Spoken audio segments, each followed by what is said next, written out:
But we are here for the victims regardless, and we'll keep coming back for the victims until they've got justice.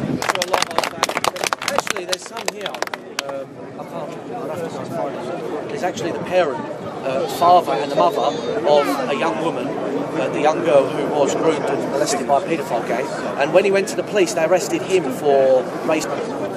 Britain First will be coming back. We've been running a non-stop campaign, multiple days of action. We've invaded the council offices twice. And we're not going to stop until we see justice, because the politically correct elite in this town and further afield are just waiting for it all to blow over. Thank you very much. You're welcome.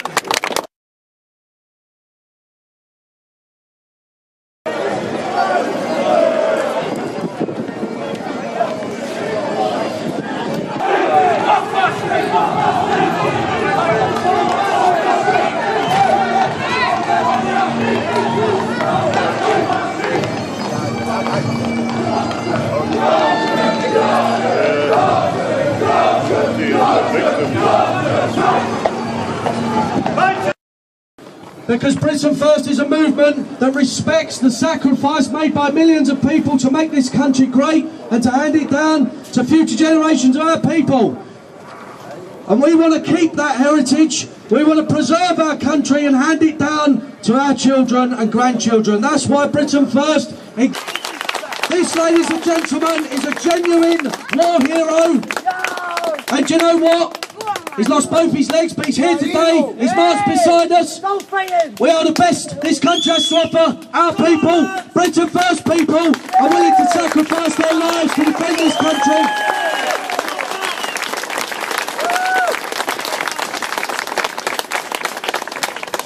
The fact that we've got injured war heroes marching beside us, I think we should do a 1 minute silence for all of those. There's 500 plus that have given their lives, who are not with us anymore.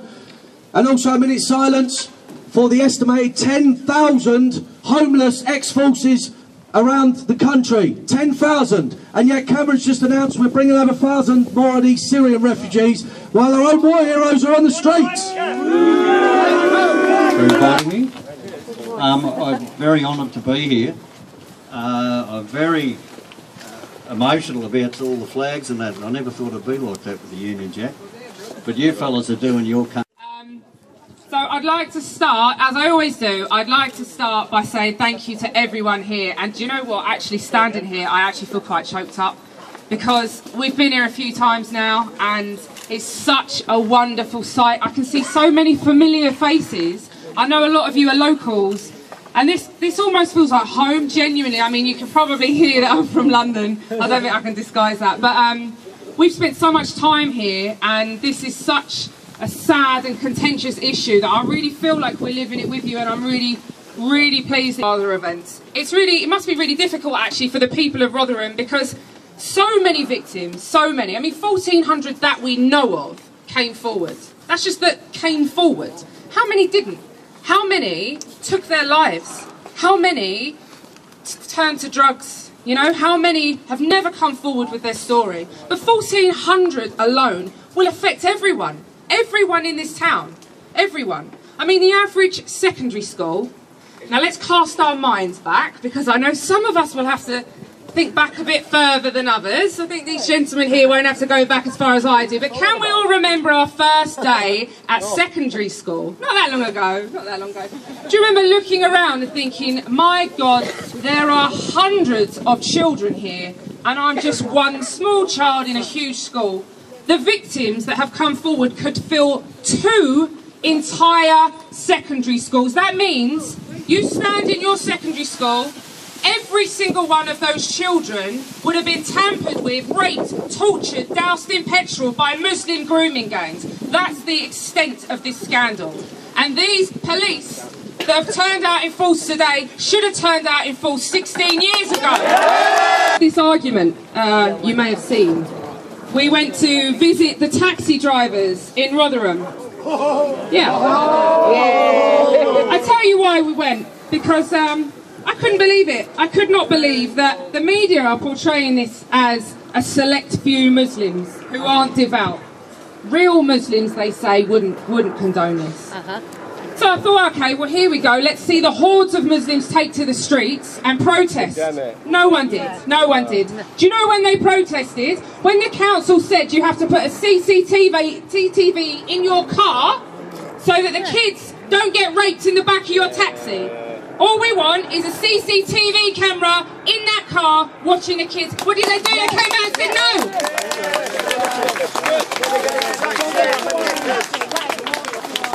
Even the authorities are protecting these people. The authorities in this country are corrupt and treacherous. They have given away our country. They've given away our houses. They've given away our benefits. They're giving preferential treatment to people who don't respect our land over veterans on the street. And over my dead body, are they going to give away our kids? I'm just going to go through some news printouts now, which explain why the police have tried to sabotage this protest. It's quite simple. They've banished us from the town centre because they don't want to disrupt the shoppers, but they've allowed the unwashed, traitorous, pro-Muslim UAF bastards into the town centre instead.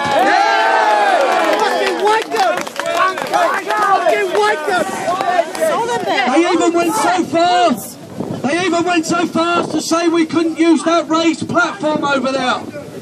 So we had to, within a few hours, we had to build this makeshift stage because we knew that they were just throwing unnecessary restrictions on us because they want to sabotage our protest. And here's the reason why. Hold on. This is why. This is from the Guardian newspaper. The Police Complaints Commission is working to identify 100 police officers that turned a blind eye to the rape, the grooming and the trafficking of young girls.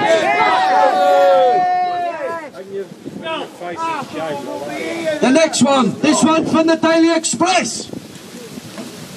Rotherham sex scandal, more than 160 police officers facing claims they ignored victims' pleas. 160 plus. Yes. And to be honest, those 160 could be any of these police officers we have around us now.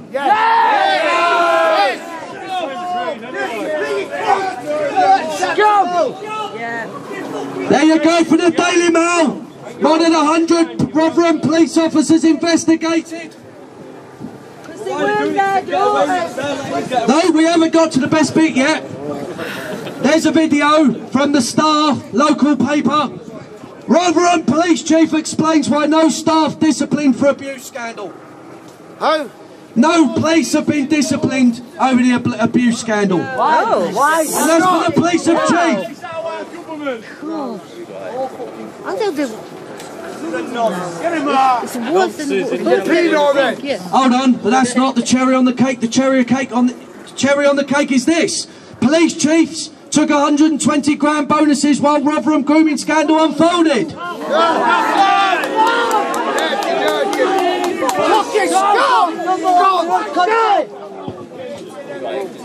Now we know where they're so desperate to stop us coming into Rotherham. For money. Hundreds of them, these police officers right here. Now, the thing is, even if you don't commit paedophilia, if you facilitate it, you're just a paedophile yourself.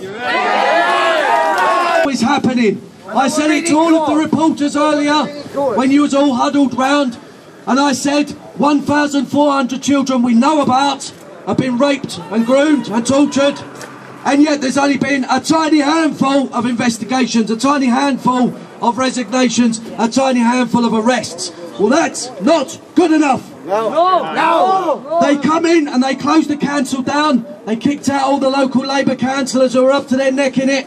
They put that council into administration. What they need to do now is put South Yorkshire Police into administration.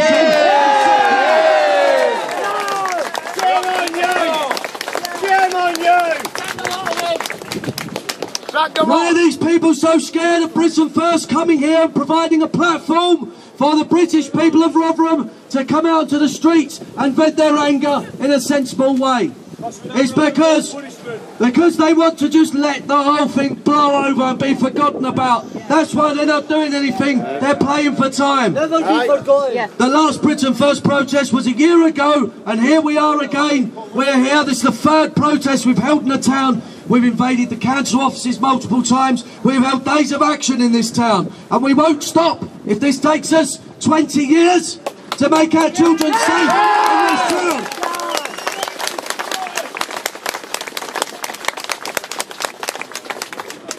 The one thread throughout all of this that's unfolded in this town is that the police and the council and the social services turned a blind eye, and there was a failure to act. And the reason they refused to act is because they didn't want to be called the gravest word ever, racist. Yes.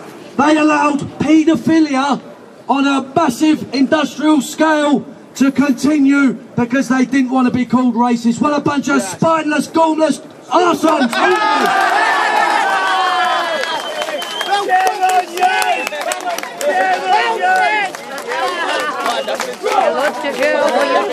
This has nothing to do with racism, okay?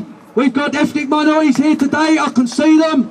This is about protecting young children. And the reason that they turned a blind eye is because the perpetrators were Muslim Pakistani residents of Rotherham. Almost to a man. Now, I get replies all the time from these journalists and online messages on Facebook. Well, what about white paedophiles? We'll hang them as well.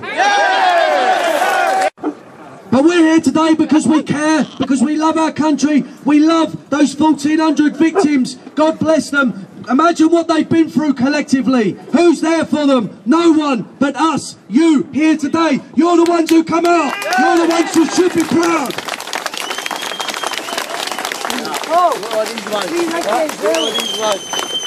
And that's the difference between us and the Conservatives and Labour and the Lib Dems and all the rest. We consider every proud British citizen in this country to be our own flesh and blood, our own family. We stick together, we look after each other. That's the basis of our pride in our country.